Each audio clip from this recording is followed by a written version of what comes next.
ನಾಡು ಇದು ಕಟ್ಟುಗಲಿಗಳ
ಅಣ್ಣ ಅಂತ ಹೇಳಿತನದ ಮಾತನಾಡುತ್ತೆ ನಾವು ನೀನು ನಿನ್ನ ಮನೆಯ ಕೈ ಕೊಟ್ಟರೆ ಸಾವಿಗೆ ಶರಣಾಗಬೇಕೆ ಇಲ್ಲಣ್ಣ ಇಲ್ಲ ಸಾಲಕ್ಕೆ ಹೆದರಿ ನೇಣು ಹಾಕಿಕೊಳ್ಳಲು ಗಂಡಸು ಅಲ್ಲ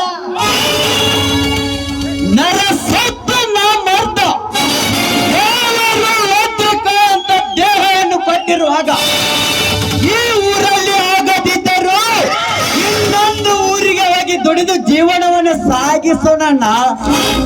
ಶಂಕರ್, ಎಲ್ಲಿ ಹೋಗಿ ದುಡಿದರೇನಪ್ಪ? ಹಗಲಿರುಳು ದುಡಿದರೂ ನಮ್ಮ ಹೊಟ್ಟೆಗೆ ಬಟ್ಟೆಗೆ ಮಾತ್ರ ಸಾಲುವುದಿಲ್ಲ, ಇನ್ನು ಸಾಲ ಹರಿದುಕೊಳ್ಳುವುದು ಹೇಗೆ? ಅಣ್ಣ, ಸಾಲಕ್ಕೆ ಚಿಂತಿಸಿ ಸಣ್ಣಾಗಿ ಸೊರಗಬೇಡ.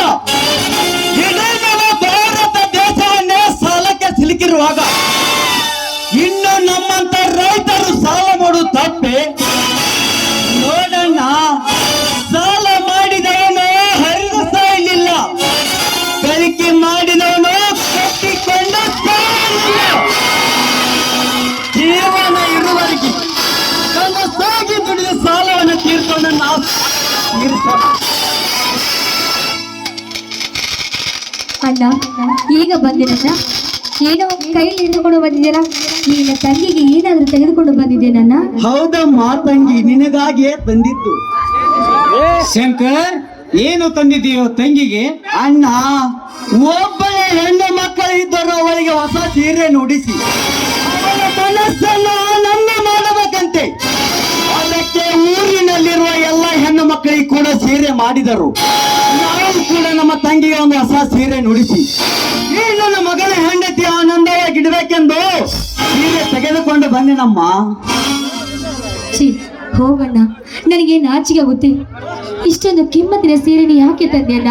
ಇದರ ದುಡ್ಡಲ್ಲಿ ಒಂದು ವಾರ ಆದ್ರೂ ಊಟಕ್ಕೆ ಆಗ್ತಾ ಇತ್ತ ನನಗೆ? ಹುಚ್ಚಮ್ಮ, ನಿನ್ನ ಸಂತೋಷಕ್ಕಿಂತ ಹೊಟ್ಟಿಗೆ ಊಟ ಹಾಕಿಕೊಳ್ಳಬೇಕೆಂದೆ. ನೋಡಮ್ಮ, ಹೊಟ್ಟಿಗೆ ಇರದಿದ್ದರೆ ಈ ಸಮಾಜಕ್ಕೆ ಗೊತ್ತಾಗುವುದಿಲ್ಲ. ಅಷ್ಟೇ ಹೆಣ್ಣಿಗೆ ಮಾಡೋ ಸಂಪ್ರದಾಯ. ಮಾಡದಿದ್ದರೆ ಈ ಸಮಾಜ ಏನನ್ನುತ್ತದೆ ಗೊತ್ತೇನಮ್ಮ? ಇಬ್ಬರು ಅಣ್ಣಂದಿರ ಇದ್ದರು ಕೂಡ ತಂಗಿಗೆ ಒಂದು ಸೀರೆ ಮಾಡು ಕಿಮ್ಮತ್ತಿಲ್ಲದ. ನಾ ಮಾಡಿದರಂತ ಕೇಕೆ ಹಾಕಿ ನಗುತ್ತಾರಮ್ಮ ಈ ಕುಂಟೆ ಜನ. ಅಲ್ಲ, ಈ ಸಮಾಜದ ಮಾತಿಗೆ ಕಿವಿ ಕೊಡಬಾರ್ದಣ್ಣ. ನಾವು ಹೊಟ್ಟೆಗೆ ಊಟ ಇಲ್ಲಂದ್ರೆ, ಉಡಲು ಬಟ್ಟೆ ಇಲ್ಲಂದ್ರೆ ಈ ಸಮಾಜ ಏನಾದ್ರು ತಂದು ಕೊಡ್ತಾರೆ ನಮಗೆ? ನಮ್ಮ ಅಣ್ಣಂದ್ರೆ ಹೇಗಂತ ನನಗೆ ಚೆನ್ನಾಗಿ ಗೊತ್ತು. ಒಬ್ಬಳೆ ತಂಗಿದರು ಕೂಡ ಎರಡು ಕಣ್ಣುಗಳ ನೋಡಿಕೊಂಡಿದ್ರ. ನೀವು ನನ್ನ ಎರಡು ಕಣ್ಣುಗಳಿದ್ದ ಹಾಗೆ ಅಣ್ಣ. ತಂಗಿ, ಈ ಎರಡು ಕಣ್ಣುಗಳಿಗೆ ಯಾವುದೇ ಕಳಂಕ ಬರದಂತೆ ಕಾಯ್ದುಕೊಂಡು ಹೋಗುವುದು ನಿನ್ನ ಕರ್ತವ್ಯ. ಶ್ರೀಮಂತ ವರನನ್ನು ನೋಡಿ ನಿನ್ನ ಮದುವೆಯನ್ನು ಮಾಡಿ